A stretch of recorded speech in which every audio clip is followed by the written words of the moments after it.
I now hand the conference over to Mr. Karan Bhatelia from Asian Market Securities. Thank you, and over to you, sir. Thanks, Malika. Ladies and gentlemen, good afternoon, and welcome all to the Control Print Limited first quarter FY22 earnings conference call hosted by Asian Market Securities. From the management side, we have with us Mr. Shiva Kabra, Joint Managing Director, Mr. Rahul Khetri, CFO. I now hand the conference to Rahul for his opening remarks, post which we shall open the floor for question and answer. Over to you, Rahul.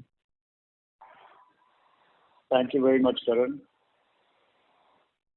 Welcome everyone to the first quarter FY20 earnings conference call of Control Print. We appreciate your taking out time from your busy schedule to attend the call. Hope you and your loved ones are safe and healthy. Mr. Shiva Kabra, Joint Managing Director, joins me on this call. Let us start with a brief on Control Print, followed by specific analysis of the financials of the current quarter, and end with the Q&A session. The detailed presentation has already been put up on our website as well as the investor presentation notification sent to the exchanges. For those who are probably reviewing the company for the first time, Control Print is in the niche coding and marking segment, which is an oligopolistic market with 4 major players, 3 of whom are MNCs, and Control Print is the only make-in-India manufacturer. This gives us an advantage to sell our products locally and compete strongly with the other multinational players. We are the only integrated player with capacity to manufacture both printers as well as consumables in India, giving us an advantage to share the benefit with our customers. This also gives confidence to the customers for long-term partnership with Control Print. We have our manufacturing facilities in Nalagarh in the state of Himachal Pradesh for the manufacturing of the printers, and in Guwahati in the state of Assam for the manufacturing of consumables. Both the manufacturing locations are state-of-the-art facility to produce good quality products. All our consumables are manufactured in the Guwahati plant, and in addition to this, we have also started manufacturing some printers in that location. We have a strong sales and service team of 350 plus engineers across our 11 plus branches, which gives us the advantage to service our customers efficiently and timely, since after-sales service is very critical to ensure that the production lines of our customers continue to function continuously, thereby maintaining customer satisfaction. The 11 plus branches across North, South, East, West and Central India gives us an advantage to be in direct contact with all our customers in a timely manner, since our products are critical to their production process. Post sales of printers, there is a continuous demand for consumables over the life of the printer, which typically lasts for 5 to 7 years depending on operating conditions. We have our complete attention on our customers' requirements to ensure that production is never affected and service requests are immediately attended, thereby gaining our customers' confidence.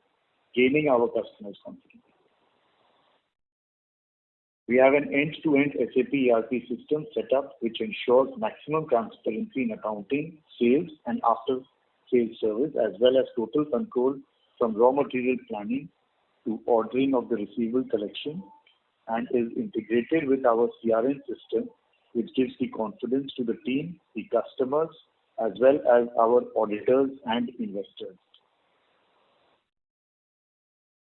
We have a wide spread customer base catering to multiple industries like pipes and cables, metal, automotive, food and beverages, FMCG, pharma, and we continuously endeavor to customize our products to reach out to other industries to increase our installed base. We have the entire range of products in our portfolio to meet the coding and marking requirement of the industry. The details are elaborated in our company presentation. As of today, the company has an installed base of 14,000 plus printers across industries, which enables the sale of consumables across the life cycle of the printer. We are very confident that we have the best-in-class product to meet the requirements of most of the substrates, which gives an additional advantage to the customers to do business with Control Print. With a strong foundation and 5 pillars, that is man, machine, material, technology, and finance, well established to augment our business plan, we are continuously striving for greater heights. Let me give a brief analysis of the financials of Q1 for the financial year 21-22.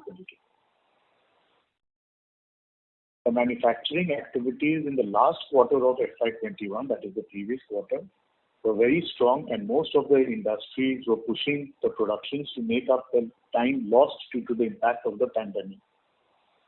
The momentum continued in the month of April 21, but the eruption of the second wave of COVID once again forced almost all the states to announce lockdowns and restrictions in activities. This has once again affected our economy as a whole and weakened the demand cycle. The production in most of the industries was curtailed in the month of May, and though the lockdown was eased in the month of June, the recovery in production has been slower than expected. In our assessment, the worry about the third wave of COVID is looming, and various industries are producing cautiously. These are extraordinary situations when the strength of the company is tested, and we can assure you that Control Print is geared up for any challenge. We are financially stable and robust and will continue to perform in spite of the unforeseen challenges. This stability of Control Print has been reaffirmed by credit rating agency CRISIL with an A rating after considering the short and the medium-term impact of the COVID pandemic. Our investors can maintain their belief on the company's management for an optimistic future.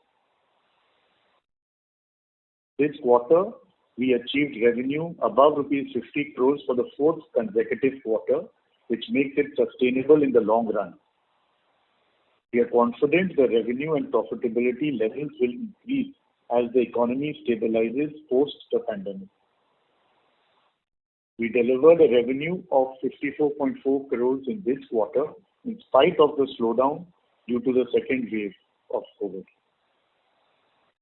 We are not making any year-on-year comparison as the first quarter of the previous year was the peak for the first wave of COVID and more severely affected than the current quarter.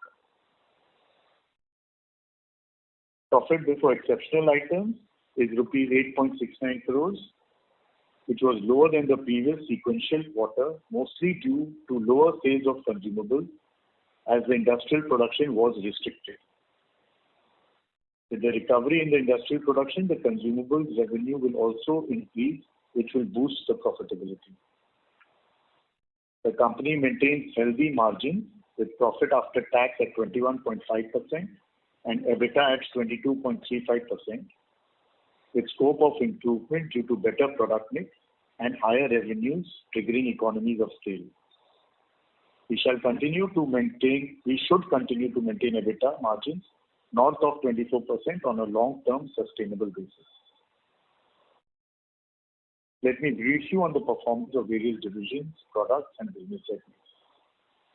Printers had a positive demand in spite of a challenging environment, though the installations were delayed. The increased install base will drive the business in the coming quarter. The company continues to dominate the wood and the pipe sector, and FMCG is picking up. The flagship division CIJ witnessed positive demand and will remain strong over the coming quarters.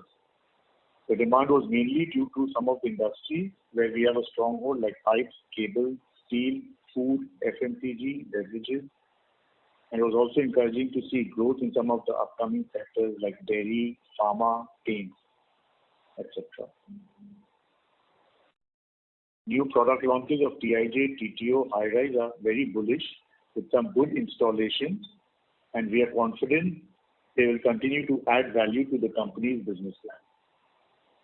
We have dedicated managers and teams to drive these verticals with focus on dairy, beverages, biscuits, frozen food, ready-to-eat, pharma, packaging, plywood, lubricants, carton coding, etc. These new products should continue to generate traction during these challenging times, which builds confidence on the potential of these products in the coming years. Laser printer business is growing steadily with positive response from the customers and new opportunities expected in the coming quarters. The face mask division will contribute to the company's revenue, and the second wave of COVID has created additional demand for the mask. The company has strong cash flows, and this has helped us reward the shareholders with the final dividend of 4.5 per share, which was approved in yesterday's AGM, thereby taking the total dividend to 8.5 per share for the financial year 2021. Control Print retains its position in the list of top 1,000 companies in the stock exchange by market cap on the National Stock Exchange. While the pandemic has impacted the economy as a whole, we hope with the increase in the vaccination population, the worst is behind us, and with return to normalcy over the next few months, we hope for similar trend of growth trajectory. Fundamentally, the company remains strong, and we are focused on our plan and strategy, and we are confident of the growth potential to deliver positive results. The floor is now open for questions.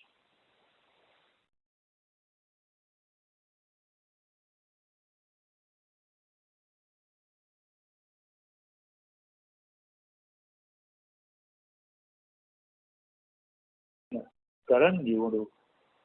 Thank you very much. We will now begin the question and answer session. Anyone who wishes to ask a question may press star and 1 on the touchtone telephone. If you wish to remove yourself from the question queue, you may press star and 2. Participants are requested to use handsets while asking a question. Ladies and gentlemen, we will wait for a moment while the question queue assembles. The first question is from the line of Shweksha Jain from ANS Wealth. Please go ahead. Hi, sir. Thank you for giving this opportunity. So I'm pretty new to this company, so some of the questions may be repetitive of the questions may have been asked in the previous call. So please apologize me for that. But my first question is, sir, if you could throw some light on the industry as to how big the industry is globally and particularly in India. And how do you see the industry going ahead? And also, if you could throw some light as to, who are the key players, how big is the unorganized sector in this, and what is our market share for this? Shiva, you want to take that question, or you want to take it? Shiva, you take that. Yeah, so regarding the industry size, in India, it's a 4-player market essentially. There are 3 foreign subsidiaries of 3 global companies that compete along with us, and our between the 4 of us, approximately the revenue size is about between 1,050 to 1,100 crores. The unorganized market would be another 25-30% of the overall market, so maybe 1,500, 1,600 crores would be the size of the overall market in India as of right now. And worldwide, it's depending on how you define it, it could be between about 4.7 billion to $7 billion. So it depends on which products included exactly in that mix. So that was the first part of your question. Then you had asked something about the evolution. So if you can just repeat it, because So how do you see the market, shaping up in India? Because 1,500 crores is still a very small market, right? And for us, how do you see in terms of the export opportunity? And then what is our market share in the and how big? Okay, so you've answered the unorganized. If you could just throw the light as to how do we see the industry shaping up? Because I see 1,500 crores is still a very small market size, right? So frankly, like the market, of course, for the last 1.5 years has been quite stagnant, to be honest, because of the whole pandemic. So we are in an indirect market, so it really depends on manufacturing growth. So if you look at China, for example, they are like, as a market, they're more than 10,000 crores. So like they're a pretty big part of the market because they have a lot of manufacturing there.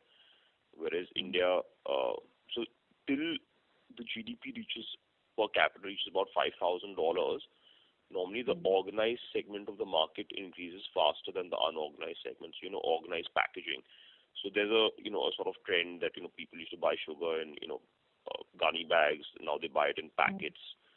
People used to buy, make chips from the local bakery. Now they buy it from Frito-Lays or, packaged chips. Right. So the packaged consumer goods sector normally grows faster than the overall market. And the same thing is there for the industrial side, so you sort of make bulk steel before, then you start making value-added products, cables, wires, those types of things. And they all require more printing. So as GDP per capita goes to about $5,000, maybe $6,000 per capita, what our observation from other countries has been that the industry growth is about twice that of GDP growth. It's also slightly difficult to predict because in India, it's the manufacturing growth has been a bit weak over the last few years. So it's also going to depend not on overall GDP growth, because of course if TCS or Infosys and all are driving India's GDP, it doesn't really benefit us particularly. But if it's more broad-based, if it's more manufacturing-led, then obviously the market should grow about twice the pace of GDP. That's the normal way that the market extrapolates till you hit about $5,000 to $6,000 per capita. After that, till it reaches about $10,000 per capita, it goes about 1.5 times GDP growth. And then beyond that point, it's not really about volume growth. It's more about premiumization. So people will go from regular chocolate to like dark chocolate to like single origin dark chocolate. So the total volume you're consuming of products is going up quite slowly then. So then it sort of slows down and goes along with GDP at about $10,000 or $12,000 per capita. So that's sort of where the market is. So if you see stuff like Thailand or Indonesia, on a per capita basis, their consumption or their the size of the market is much bigger than ours, or China, because they're at that about $8,000 to $12,000 range per capita. Indonesia will be about $4,000 to $5,000, but it's significantly, it's almost half the size of the Indian market, if not more, even though it's not that big of a country. So that's sort of where the market goes. But in the end, it's going to depend on the manufacturing growth within India, indirectly, because. So do we see export opportunities for us? So we have started in Bangladesh. We've been operating for a few years, and in Sri Lanka also, and even in Nepal also sometimes. So we've not focused beyond this area. We were actually looking quite actively at Africa and some other things, but then because of the pandemic, of course, everything's sort of gone silent, in all honesty. So we've not, again, because we can't travel, we can't do anything, it's not the main area. We do have a strong market in India, so obviously for us, this is the prize right now, because this is where the market is growing. We are very well established, and so I'll be honest, like there's also like a certain amount of management bandwidth and energy we have. It's not really about capital right now. It's not really about the products. So if we can do it without really making a huge investment in terms of manpower, and diverting our attention, then we will surely focus on the export market more. But the main focus is to grow our business in India and the South Asian countries first, and that's the primary focus for us right now. Okay. So can I ask because one more there's a limited question? amount of management bandwidth, to be honest. Right. So can I ask one more question and I'll join back in the queue, if that's okay? I mean, that's up to the moderator, so I can. Ma'am, I would just request you to rejoin the queue for follow-up questions. Okay. So I'll join back. Thank you. Thank you. The next question is from the line of Devanshu Sampat from Yes Securities. Please go ahead. Good afternoon, sir. Hi, Devanshu. Hi. Yeah. So I had a few questions. One is, I just wanted to check that the share of traded goods in sales has been on the rise. So I presume these are the non-CIJ printers that we are selling. So is there any plan to start manufacturing these, or are we going to continue the same way that we are operating right now? So Devanshu, we actually manufacture all the non-CIJ printers ourselves. We pretty much we manufacture the entire product range. Sometimes we sell a lot of accessories, software, other bits, conveyors and other things that go with our printer. So it's not just the printer, but it's some people want sometimes a full system, for traceability, or sometimes they want there's some other equipment that goes along with the printer, like sensors, other things. So those all come as part of our traded goods. So that would be it. And sometimes when we launch new models, just in the beginning, when the volumes are low, we import those models. So it could have gone up or down, but I don't see it being a major factor. Rahul, you want to revert back on this? Yeah, Devanshu, mostly we are manufacturing most of our printers, unless it's a special printer with the customer requires. No, the reason I'm asking because the share of your purchase of stock in trade has moved up quite a bit in the last 3-4 years. So I was just wondering the reason for those this. could be some unique printers. Okay. And another point is your 40% of your cost of material consumed is imported, which has been on the rise from roughly around 18% in FY13. Gradually has been on the rise to come to about 40%. I presume this would largely be consumables. So it will mainly be printer equipment or components for equipment. Okay. So Basically the electronics, Devanshu, which are high valued, and that's what is increasing it. There is a shortage of chips and other things, in the market. So that's why it's slightly increased compared to the previous year. I'm not comparing it to 2013 but if you compare it to the previous year, it has increased by a few percentages. And that's mostly because of shortages. Yeah, I just want to point it out. What happened was, also I just want to point out something. Earlier on, when we were importing certain goods, some of the suppliers of ours, like say the suppliers for the pumps or the electronics, they had their own distributors in India also, and we used to purchase through their distributors. And what happened was, so it's actually the same good, but we're buying it from, the local partner of whoever, from say AMD or whatever, for example, we're buying from AMD India. And as our volumes increased, we found it more cost efficient and better to just import it directly rather than pay the additional overhead costs of, getting it through the Indian distributor or subsidiary or whatever arrangement they had out here.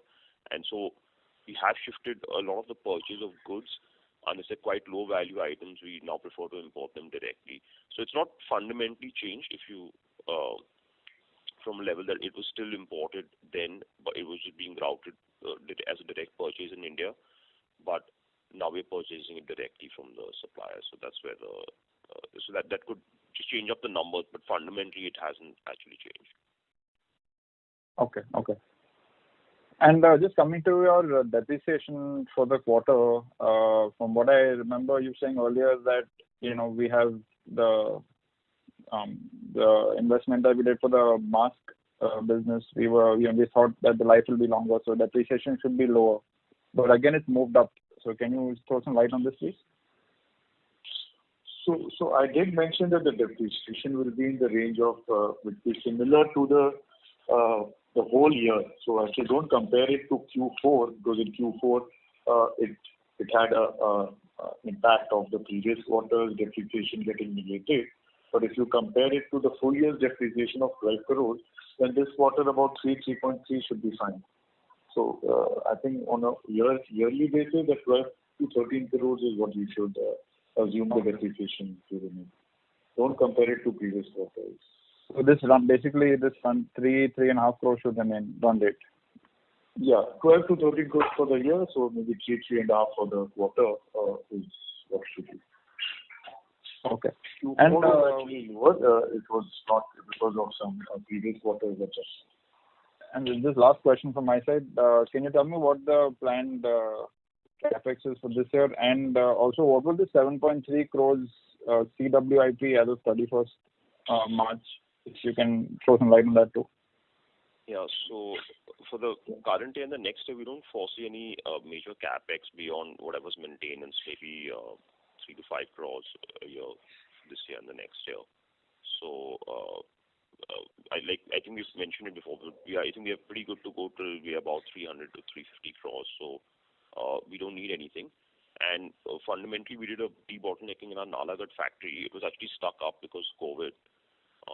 But we've expanded that factory so that because we had we needed to debottleneck our printer production capacity. So that's where we've spent some money, a few crores on that. So, Devanshu, that's got capitalized as of 30th June, the 7 crores that you're seeing at CWS. The 7 crores is towards this debottlenecking effort? Yeah, for the Nalagarh facility that Okay. and that got capitalized in 30th. Got it. Okay, thank you, sir. All the best. Thank you. Thank you. The next question is from the line of Madhujanda Dey from MC Research. Please go ahead. Yeah. Hi. Am I audible? Now I can hear you. Yeah. Hi. I have just a simple question. How has the pickup been in the month of July so far? And if you were to compare it with 2019 July, what percentage of 2019 July have you reached so far? So, ma'am, to be honest, once things opened up in June, we expected that it will be a quick recovery, but that was lesser than expected. But if I have to talk about July, the first half of July has definitely been a faster recovery, and we are seeing some good demand. But comparing it to 2019, I think you'll have to give us the full month of July because second half is always stronger compared to the first half of the month. So right now it might be premature to compare it to July 19. I understand it's premature, but if you could just give a ballpark indication, whether it's 75%, 50%, whatever is your broad sense, not really. We are too higher than that. I think we would be definitely 85 to 90% of figure to compare because our don't compare it to all other industries because our installed base keeps increasing, and what we've installed over the last 2 years is going to give us benefit in the coming year. So yeah, for us it's nearing 2019 July, maybe a 10% lower. Okay. So any kind of, suppose assuming but not admitting, suppose if the third wave is mild, given your installed base, the demand for consumable, etc., what kind of ballpark top line are you gunning for in 22? I think, like I said, I think Rahul was talking. So, first, I apologize because, of course, we would have some sort of a July on July comparison, definitely with previous years. But considering this is I think this is 20th of July, we don't have like a 18 or 19 day comparison just available offhand, although it might be there on Rahul's SAP if he pulls it out. But as far as, the year goes, it's been a strange year for us. A strange two odd years, to be honest now, almost because of the pandemic. So, I really hope if the economy rebounds, which I'm hoping it will, then, we had I think the last few months of the previous financial year were probably a better indication of where the market was or where it would be if it was not affected by the pandemic. So, or maybe that was a rebound which was more than normal. So it's very difficult for us to predict. I think it's just going to depend on where the economy is. If the economy is strong, then I think we should definitely have a very good year. If manufacturing growth is strong, I think it May was very down for us because in April we had a lot of spillover orders from March, so we had a strong April, and then May was quite muted, and June was better than May, but it was still quite dull. But in July has been quite looking back to normal. So it's really difficult to predict, and there's a lot of variables, because nobody even knows if there's going to be a third wave, if how the economy is going to react, and so on. So I think if the manufacturing growth is strong, we will definitely have a good year, and if not, we'll still have a fairly good year because of all the internal work that we've done and the market share gains and so on. So in this installed base of 14,000 plus, what is the industrial, non-industrial mix? I'm not sure offhand, but overall our revenue is about 65% industrial to 70% industrial. They've been traditionally, and about 35% FMCG, personal care. Well, that is on your historic base. But incrementally, suppose if you were to just take the last 12 months, if you could just give us a sense of what has been the, incremental ratio of industrial. Again, last year we had a stronger sale in the packaging segment. Again, that was because the industrial segment was more up and down. So, but again, it's like a 1 year thing. So we don't know if that was, so longer term trend, or is it just the industrial production was down and it will, reboot completely. So what happened was, again, in towards the end, because a lot of stuff like where we sell a lot of things in construction material based industries, like not only steel, but pipes, cable and wire, but of course board and so on. We got a good amount of sales in the last 6 months of last year, and then again this quarter was a bit down. So the packaging sector is where we frankly focused on more in the last 15 months, because our belief is that it will get less affected by the pandemic or next waves that are happening. So but I don't know. It's very difficult to understand how the mix is affected. I think the industrial sector goes down more when demand comes down, and when the demand increases, it shoots up more. So whereas the packaging sector is more consistent. This is my rough reading of the situation. And so we've had better sales in the packaging sector, but I'm sure that this year will be a good year for the industrial growth if there's no further pandemic-related issues and the economy supported well by the government. As far as your new generation printer is concerned, this is the last question, ma'am. As far as your new generation printers are concerned, who are the buyers? Again, if you could give us a sense of the rough mix between industrial and packaging.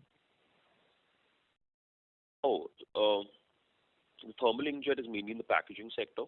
It would be mainly food, pharmaceutical, some beverage, personal care. The high resolution printers would be a combination of packaging, where they're used for carton coating and stuff, and a lot of it goes in the wood sector.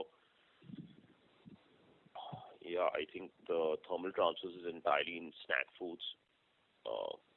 So yeah, I would say, like, in fact, most of the new generation printers would be in packaging, would be the majority of that, packaging, pharmaceutical and related industries.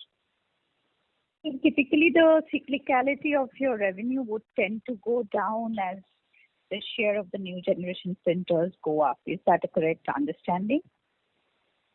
I think that this, if you ask me personally, I don't know, like this pandemic was, for me, economy is like the first time in a lifetime something like this happened. So it's really difficult to say. So yeah, I think considering that this was such an extreme event, obviously the packaging sector was more resilient because people are still going to buy biscuits and grocery and things like that. Whereas you can put off your consumption of buying washing machines and then all the components that go inside the washing machines, which are printed by us and so on. So yeah, it's you're right about that in a way. But I think that it's really difficult for us to understand, what is the long-term effect of the pandemic, and is this like, was this a one-off, or will this happen, again? Yes. Thanks for patiently answering all my questions, and all the best. Thanks. Thank you. The next question is from the line of Jayesh Gandhi from Harshad Gandhi Securities. Please go ahead. Hello. Yes. Am I audible, sir? Absolutely. Yes. So my question is also on the industry only. While the current market size, according to you, is closer to 1,500-1,600 odd crores, do we see it going to 2,500-2,600 crores in next 5 years? While our annual report generally says the industry will grow by 10 to 15%. Do you see that coming, supposed to say after this year, maybe when everything normalizes, do you see it going to 2,500-2,600 crores? And can we increase our market share here? So in the past, the market size has doubled about every 6-7 years. From so if you look at say 2007 to 2000 to now, the market size has gone from about 400 crores to about 1500 or something. So again, like I said, it's a very strange thing because this last 18 months has been very unpredictable, and nobody's exactly sure as to whether there's going to be a third wave or not, and whether there's a permanent damage to the economy or it'll bounce back. But I think if the economy continues as what it was before this, then I don't see why the growth will not continue at the rate of 10-15% a year easily. For the next 10, like I said, all the way till we hit $5,000-6,000 per capita. Mr. Gandhi, also if you do a quick calculation, even if we grow at a CAGR of 11% for the next 5 years, we will reach 2,500 crores.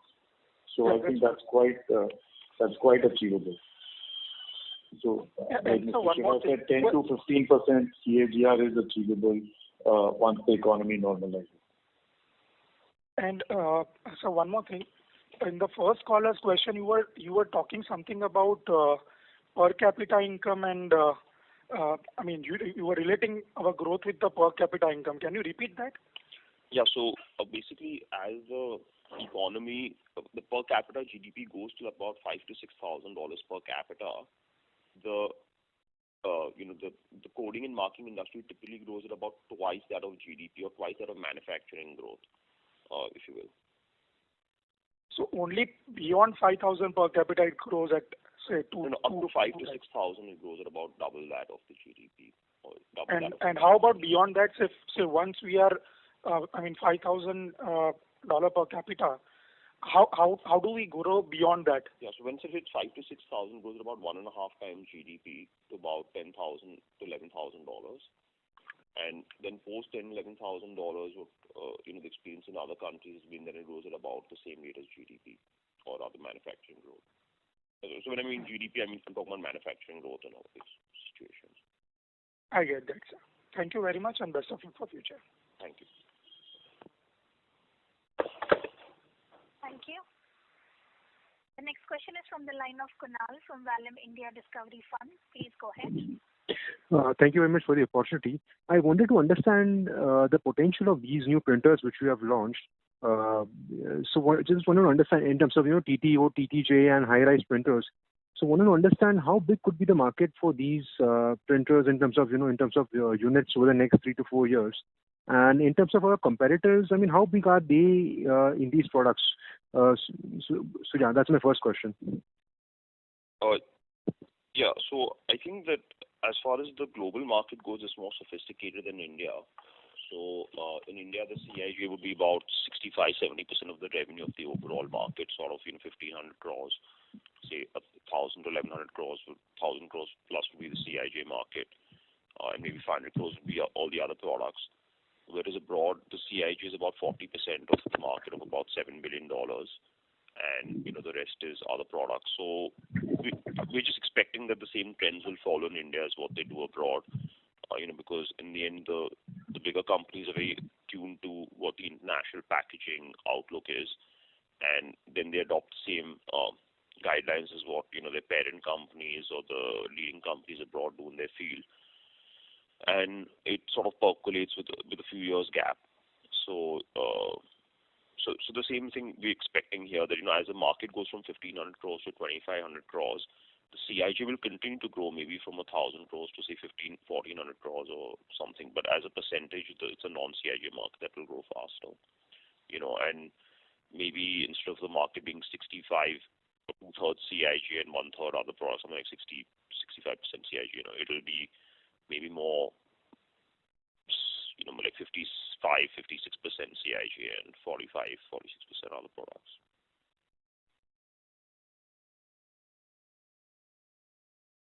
Even their sales mix would be the same, which means that even they would have 65-70% CIJ sales, which is what we have. It's similar for all of us, except for I think Markem is a very strong TTO sale. So yeah, it could be So we all have our own specialty. Like we're very strong in the thermal inkjet. Marking Marge is a bit strong in thermal transfer, and British is a bit strong on laser. So, but yeah, we're there. We're the strongest in thermal inkjet and high resolution printers by a long way.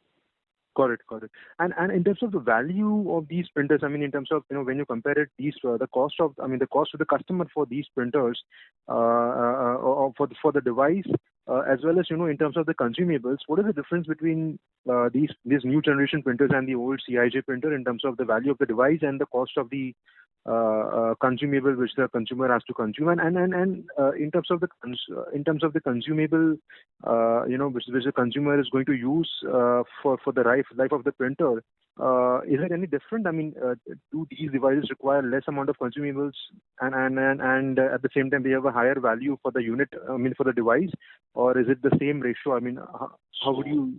So the device value depends on which configuration you take. So it could be lower than CIJ and it could be higher also. It just really depends on what exactly you want with the printer or the exact specification of the printer you're choosing. As far as the cost per print goes, normally the non-CIJ printers in our experience are more expensive to run than the CIJ printers. But because of improved reliability, they preferred.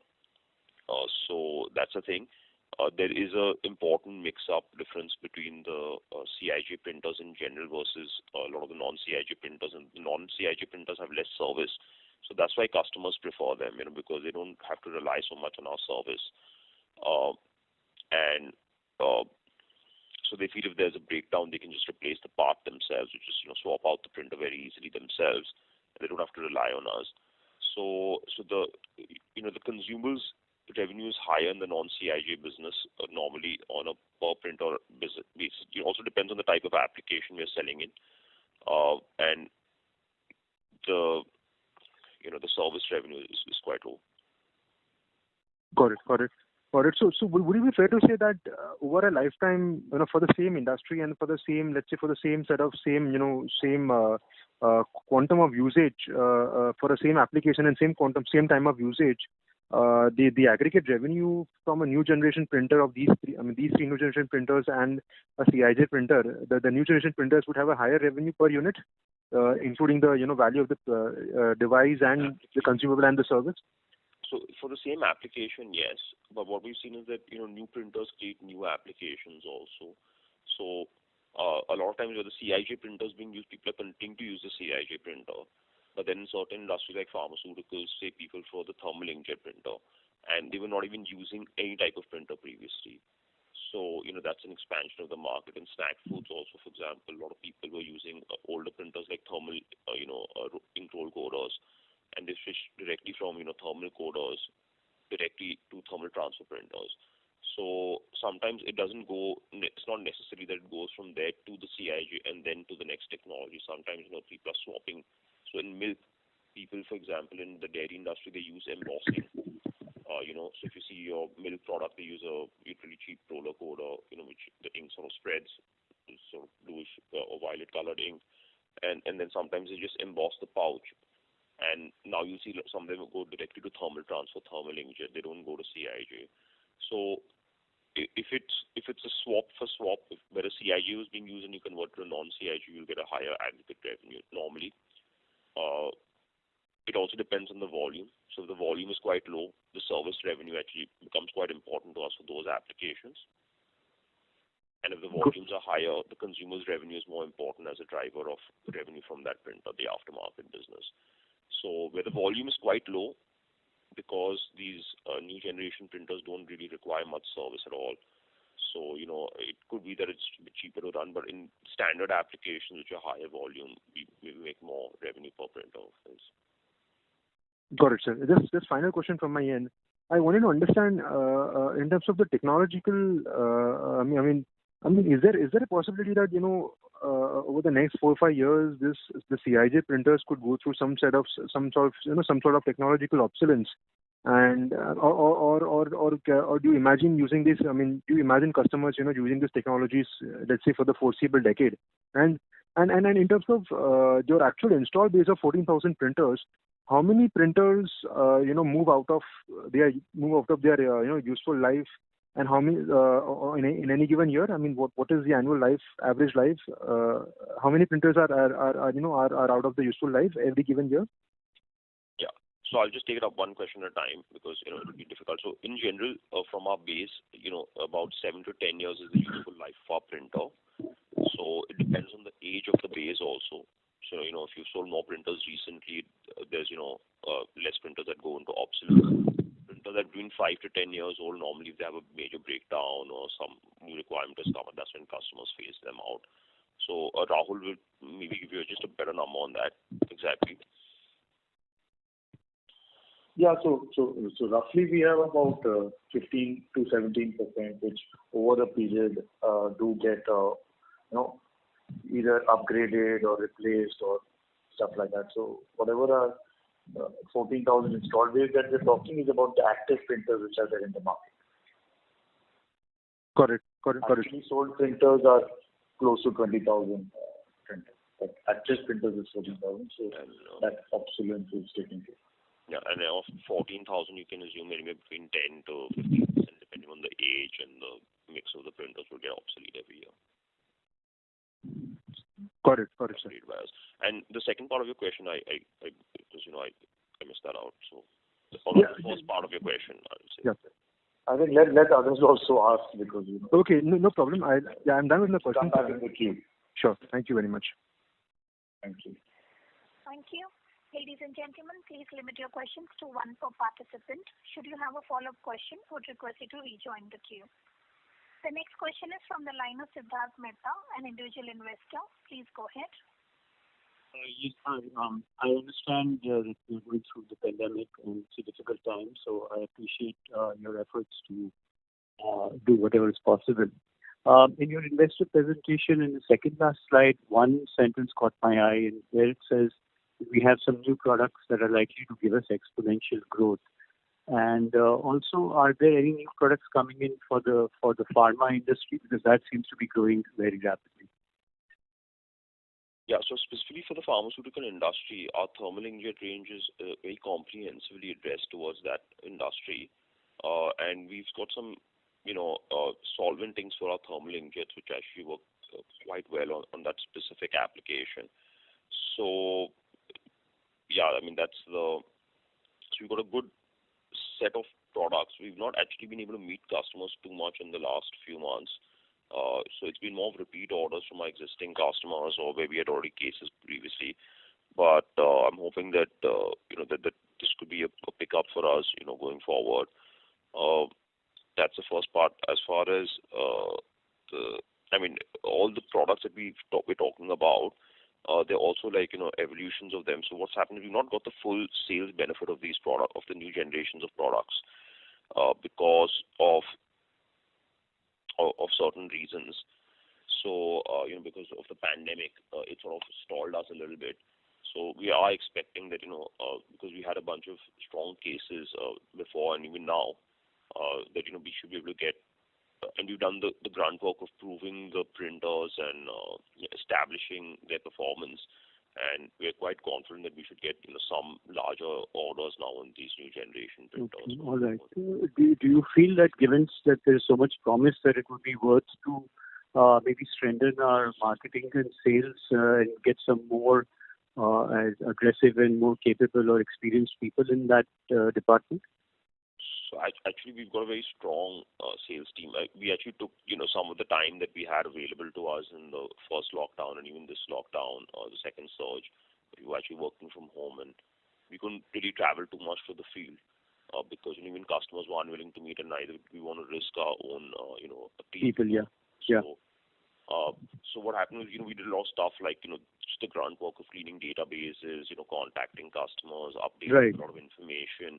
Sort of setting ourselves up for the next few months, hopefully for the coming year. So we have been strengthening that up. We've got a very strong system and a good team. It's just, and we have, I think, totally almost like, Rahul, what's the exact number? We have like 140 odd sales and sales people and managers, and something like 200 and something engineers, 220 engineers. So we actually have a lot of people, and our service network has, widely been acknowledged by everyone. As being the best in the business right now. Yes. So So we're very proud of our service team. Yeah. And this, in terms of our sales that you mentioned, what percentage of our profits do you think comes from consumables? Rahul, So yeah, as we've already always maintained that consumables is our main driver for profits, because in printers we don't really make. So our gross margin continues to remain at about 80% on the consumables. No, I mean of the overall profit, what percentage of the overall profit is from consumables, you think? Generally, we don't have a breakup like that, but yeah, consumables is dominating. It would be more than 50%. Okay, all right. Yeah, thank you. Thank you.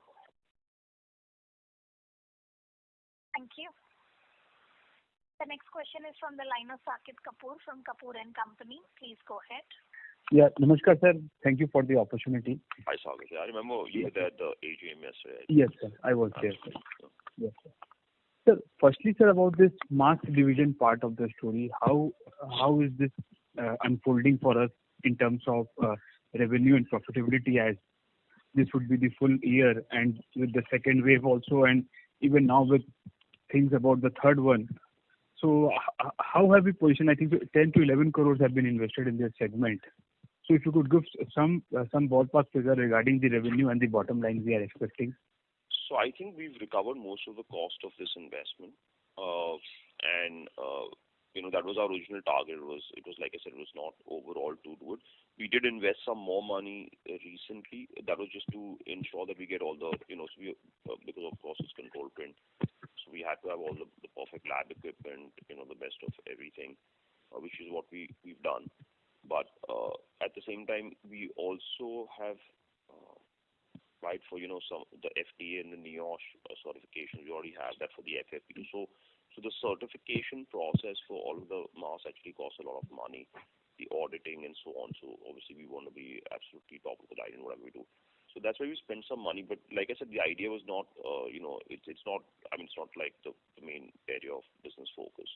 So it was to do it. We were confident we'd recover it. We had some customers where we were originally supposed to export to them across the board, but that didn't work out because of the export ban. But it's all okay now. No, sir, but just what is the understanding now for this year? We have taken depreciation benefits and all, but how is this division going to contribute in terms of top line and bottom line? That was my question, sir. I understand what you were trying to explain. Target the focus. To be honest, Yeah. We did it. Obviously, if there is some extra thing, and we are always there to support with our CSR and everything, and also of course to help cover that, we'll continue selling it mass on the side. But it's not. I mean, it's not enough a focus or a factor in our revenue thinking. It might contribute a few crores. Yeah. Just to add to what Mr. Shiva is saying, Saketji, we would like all of you all to just keep the focus on the coding and marking, which is our main business, and mask is you consider it as a bonus.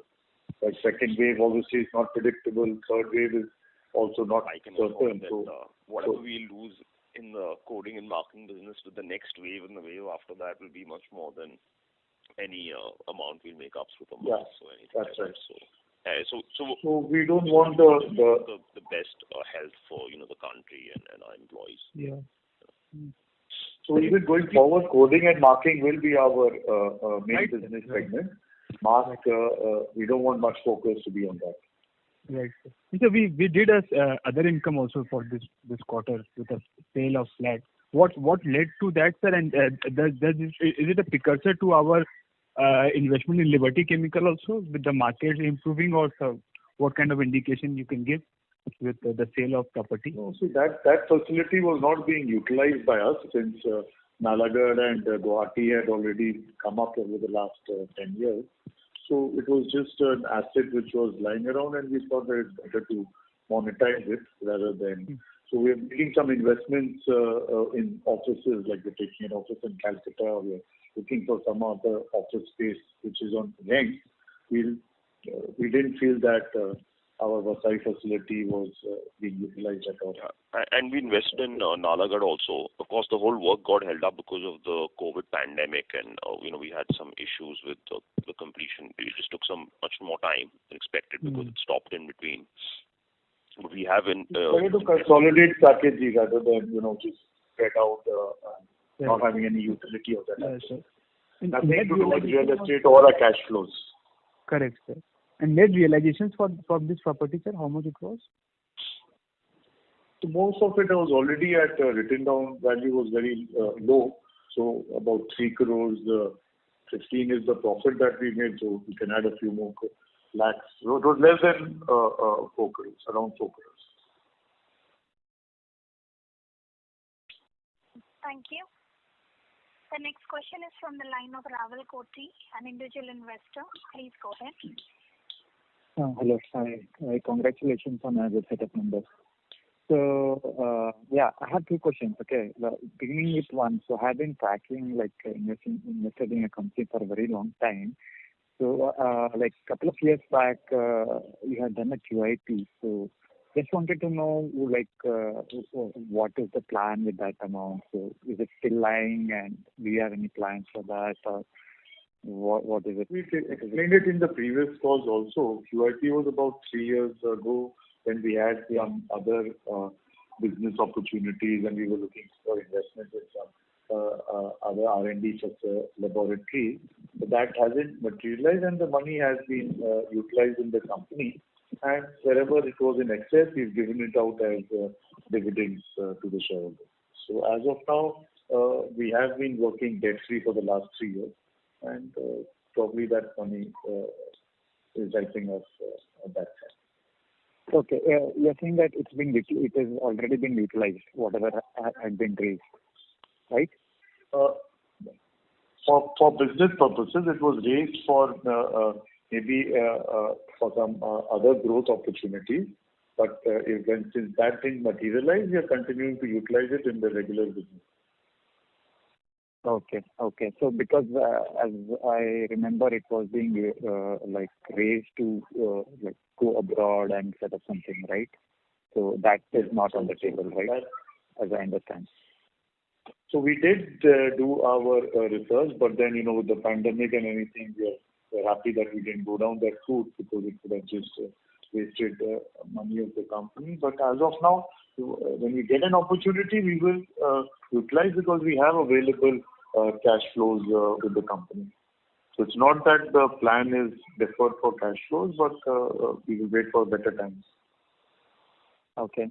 And the second question was on the printer. Okay, so when you say you have a printer base of more than 13,000, so if I remember correctly, right, previously you had mentioned that there are some printers which were used in the cement industry, which were not using the consumables produced by us. Okay, does this count includes those printers or it excludes those printers? So we continue to supply in the cement industry. In fact, even in the previous year and the current year, we have been winning some long-term contracts as well as some contracts which we had lost 3 years back. I am told by my team even that is one or two of them have come back in our fold. So we do continue to supply actively to the cement industry, and the printers include those. Yeah. So if I remember correctly, when I attended couple of years back, okay, that you mentioned one of the team members mentioned saying that okay, they have been using the consumables produced by someone else, like counterfeit consumables. So because of that, in the cement industry, you are facing some headwinds.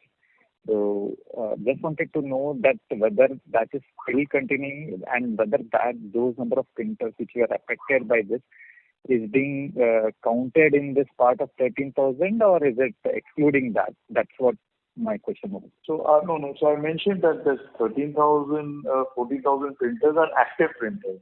Wherever our consumable is not being used, we are not including it in this number. Wherever even in the cement industry, our printers are active or we are gaining the install base, that gets included. So this includes only the active printers. not the ones which are discontinued. Thank you. The next question is from the line of Shracha Jain from ANS Wealth. Please go ahead. Hi, sir. Just a couple of follow-up questions. So one was, I think you mentioned the typical printer life is 5 to 7 years. So What, I 7 to 10 years? Okay, 7 to 10 years. So what typically happens to the printer, after the life cycle? I mean, the spare part, do they come back to us, or they are sold in an unorganized market? Normally these printers, we scrap them, or the customer scraps them. Okay. So because there's a hydraulic segment in it, and the electronics normally get outdated, so we can only support for that long. And the hydraulics and the rest of it, obviously, because they have got ink inside them, these aggressive inks for many years. So it sort of wears it out slightly, almost like a car, which is beyond a certain number of kilometers. Understood. And so also in terms of consumables, is there a unorganized sector for consumables also? Or I just want to understand that, once we sell a printer to a client, is the customer bound to take the consumables only from us, or he would also have other opportunities? Yeah, so there is a large part of the unorganized market is essentially, people who deal in consumables for OEMs, for major OEMs. That's, I'd say, like a certain part of the market. And yes, we implemented a RFID chip in our own printer in all the ink bottles. And that's why, I think this was in CIG printer specifically. I'm talking about, I think it was 2017 or something, maybe June, April. Yeah, in the third quarter. So something like, for 3.5, 4 years, we've been quite protected because of that. And it's definitely helped us. But before that, maybe 25-30% of our printers used to use, pirated or spurious inks. And even one investor did call up. So like most of the printers we sold in the cement industry also are using spurious inks. So yeah, and those printers weren't protected. And it's not easy to change the architecture of that printer to protect those new printers out there. So, so we're putting protection in all our new generation printers, as and when we redesign the printer for the, so normally when we make a model, it lasts about, 7-8 years. And then So when we put the RFID chip, sorry, sir. So when we put the RFID chip, so you can't use any other product but our product, is it? Yeah. Okay. And also, want to understand, when a customer is setting up its plant or whatever, at what level do we come in? Are the printers installed at the later stage of the entire plant comes up, or or from day one, do we supply these printers, or it's a parallel process? Also, once the printer is installed, how easy or difficult for the customer is to switch from us to a competitor? Yeah, so the first part of the thing is normally it depends from customer to customer. So there are two types of switches that happen. One is, of course, factories that are built are normally lasting for, a pretty long period of time, whereas the printers itself have a life of, like I said, 7 to 10 years. So printers do get phased out and replaced, multiple times in the life of the factory or the production line. And normally customers also upgrade their production line multiple times within that factory. And when it's a project stage, so when I'm setting up a greenfield project or a large brownfield expansion, normally customers then plan the printers, the requirements, everything much in advance. Whereas if it's just a minor expansion, it's just an additional line, which is just a copy of the existing things, then people tend to order more towards just, a few weeks before the commissioning of the line, not that much in advance. So that is specifically regarding the thing. As far as the switching costs go, obviously there is a certain amount of hassle because the operators get used to a certain interface of the printer. The maintenance cycle and other parameters of each printer are different. So it's a bit like switching from an iPhone to an Android to some sort of other phone. So it's not that difficult, but it is problematic. Then again, for most customers, it's also about stocking multiple types of consumables and fluids in stock. versus one type of, fluid, or rather one type of ink from one type of supplier. It's about negotiating AMCs, filters, stocking those and spares, from multiple suppliers versus one supplier. So most customers tend to prefer one or maximum at the rate two suppliers, and a lot of the large customers will have only like one supply in one factory and maybe another supply in another factory and so on. So it's it's not that you cannot switch, but you won't switch for a small reason. You switch if it's like it's a sufficiently difficult. I mean, if you're having obviously a problem with production downtime, you will switch, or if there's some reasonable reason to switch. But the switching costs are not very small, but they're not huge either. Thank you. The next question is from the line of Namit Mehta from KC Capital. Please go ahead. Hi Rahul, hi Shiva. Congratulations on another good quarter. Just a couple of questions from my side. So one, I'm just wondering if you can tell us a little bit about directionally how the order sizes are moving in terms of printers. Are you seeing a lot larger orders now that you've developed more and more referenceability, you are at a larger scale today? Are you seeing that order size change, or is it roughly in line with what it used to be? So to be honest, Shiva, you go ahead. Yeah, so normally what you see is the frequency of orders increases as you become bigger.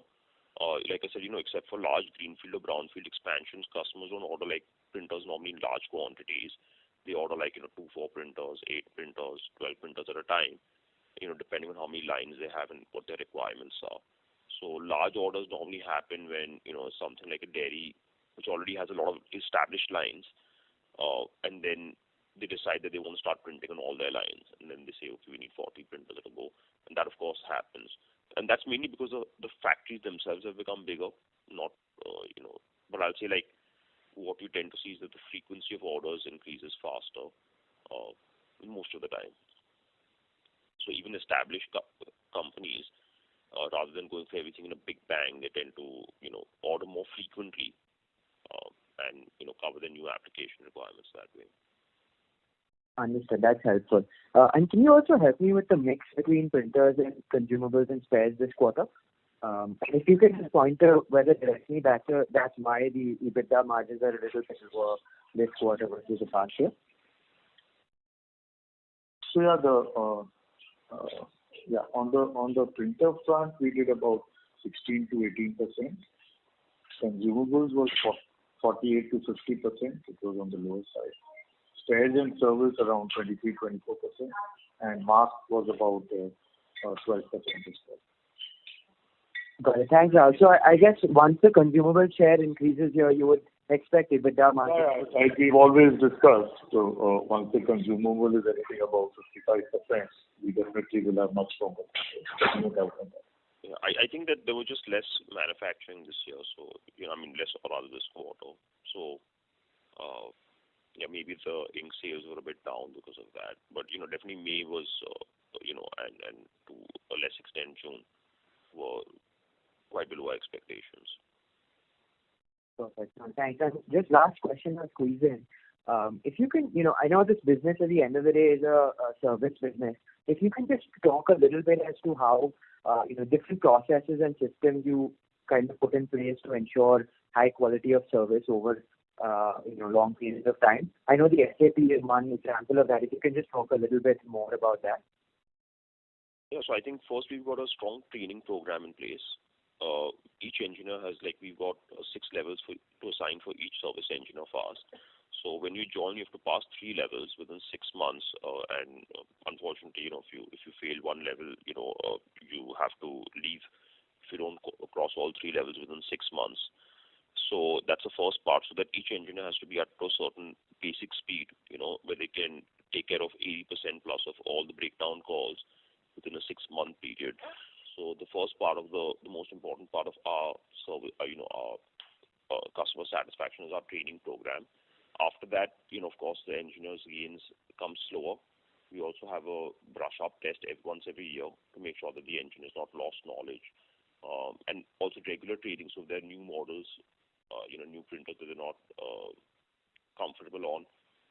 They get that new knowledge, and it's integrated into our testing procedure.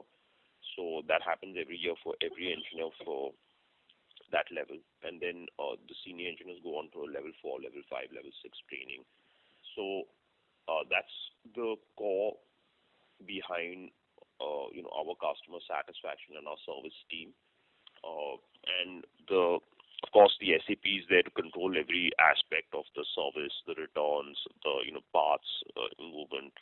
Of course, and people enter all sorts of data like the printer, the number of breakdown calls, the repeat analysis. So we get a lot of data. If we know that the same printer say broken down again within 30 days of a breakdown call, it sends an alert, and then the senior manager is supposed to look into it and find out why a second break. So we have those types of processes and tickets in place. But I'll say like the fundamental benefit is two things. One is the training, and the second is that we have a very widespread service network. Like I think we have something like 240 or 250 engineers across India, and we're not too far from the customer in almost any part of the country. So the service time, and it also makes the engineer's life much more comfortable because almost all his calls are local calls. So I think that widespread reach combined with strong training, which is not easy to do when you have a distributed service network, I think that combination is the part that it really enables us to provide a high quality of service.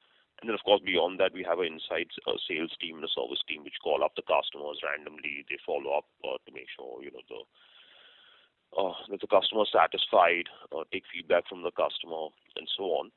But of course, we have, from a technical viewpoint, also, like I said, we have some alerts to make sure that if the number of technical failures in a printer is more than expected, then it gets alerted, and then all the way down from our service manager, a national service manager, to our national sales and service head, and then even to me. So there are multiple escalations that will happen in that particular process. Thank you. The next question is from the line of Saket Kapoor from Kapoor and Company. Please go ahead. Yes, sir. Thank you for the opportunity again, sir. I was talking about this Videojet case part of the story. That is done and dusted, or anything more? We have done some provisions earlier. Hello? So So no, the status quo on the case, we've already explained whatever we explained previously. The courts in Mumbai are not very active. It's all working through virtual. So as of now, there is no further update on that. But we have done our provisions and all I think so. We have given guarantee as per the court's direction. We've already given a guarantee, bank guarantee to the court. Right, sir. And sir, one of the participants spoke about this. The main threat with this industry part, sir. Business can grow depending upon the growth in the industrial segment and all.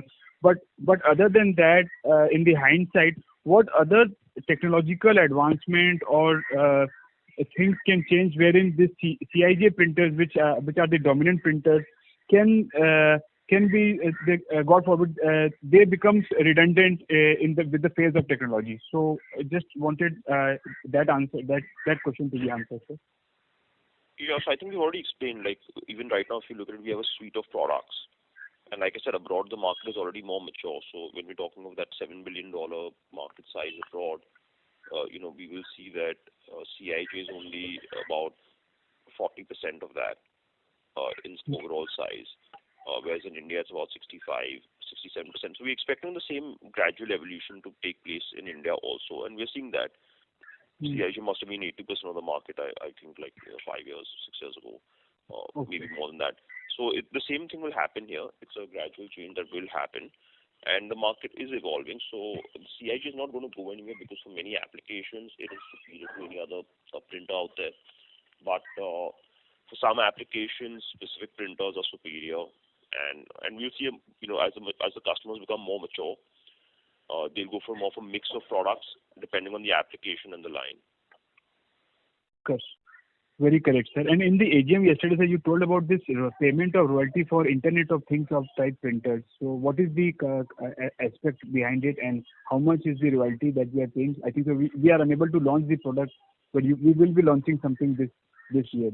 No, we have a standard royalty that we pay our partners, KBA Coding, and we are just saying that the Internet of Things is built in some of our new printers. That's all we are saying. But we have been unable to launch some of our new models because of the pandemic. So it's a bit stuck up. We're also having a shortage of chips right now. So we are focusing on the existing models rather than new models where we don't have. So how differentiator are they, sir? When you are speaking about it, what are the key differentiation on this product? How are they different from the ones? They will be catering to the same industry, I think so. Yeah. So it's a next generation model. So suppose you had a printer before, you had to connect it with a serial cable to your computer. Now LAN cable, it's LAN cable. So with a LAN now it's wireless or it's Bluetooth. Maybe it's faster, it's duplicate printing. So it's the same type of thing fundamentally. You're still printing whatever 3 lines on a bottle of water that's passing by and so on. Right. But it's a bit smaller, a bit faster, a bit like bigger touch screen and all those types of benefits that are there. So it's not a huge benefit. There's some improvements everywhere, less cleaning, a little bit less maintenance cycle and so on. But it's not. I mean, it's an upgrade over the old print. That's not a change. Correct. And sir, yes, board has been very kind and has been very liberal, in fact, sir, with the dividend distribution. And I think the dividend distribution policy will also come in the annual.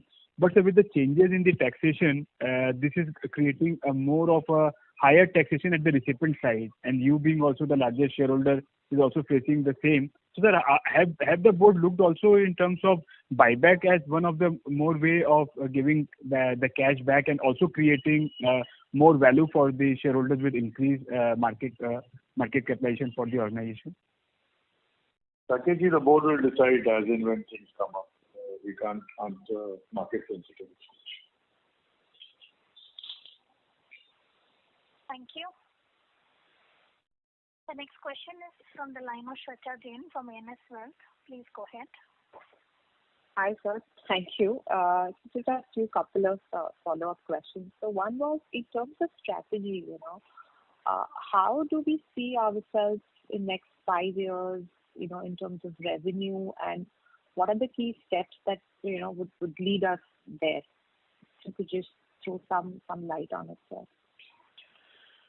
Yeah, so I think, Shweta, in the next, looking at the medium term, I think we've got a strong suite of products. Like I said, we also have 1-2 printers which we are, phasing in and, changing one of our core models in the CIJ.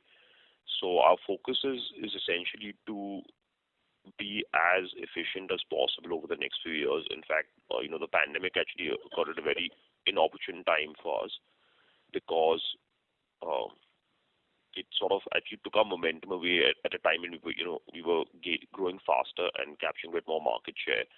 And what happens is when the customers have less time to meet you face to face, the tendency is to just go with repeat orders on the existing equipment that you have.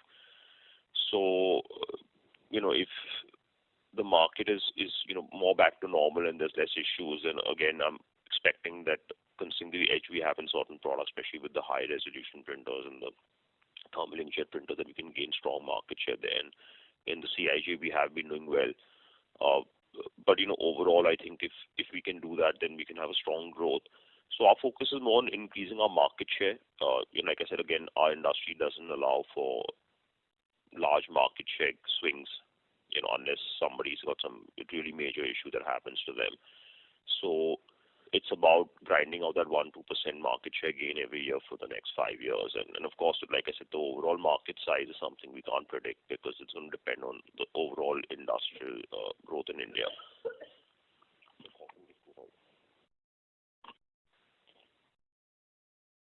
Thank you. I would now like to hand the conference over to Mr. Karan Bhatelia for closing comments. Thank you, Rahul. Thank you, Shiva. for answering all the queries. With this, we conclude the call. Any closing remarks you want to make, Rahul, Shiva? I just wanted to thank everyone for coming. We really appreciate your time. I think for the second surge took everyone by surprise, and the most important thing is that is absolutely safe and sound. I think that's the most important lesson from pandemic. That's my sincere thanks to everyone for dedicating their time to themselves. Thank you, everybody, and we wish you the best of luck. Thank you. With this, we conclude the call. Thank you. Welcome. Thank you on behalf of Asian Market Securities. That concludes this conference. Thank you for joining us, and you may now disconnect your line. Thanks.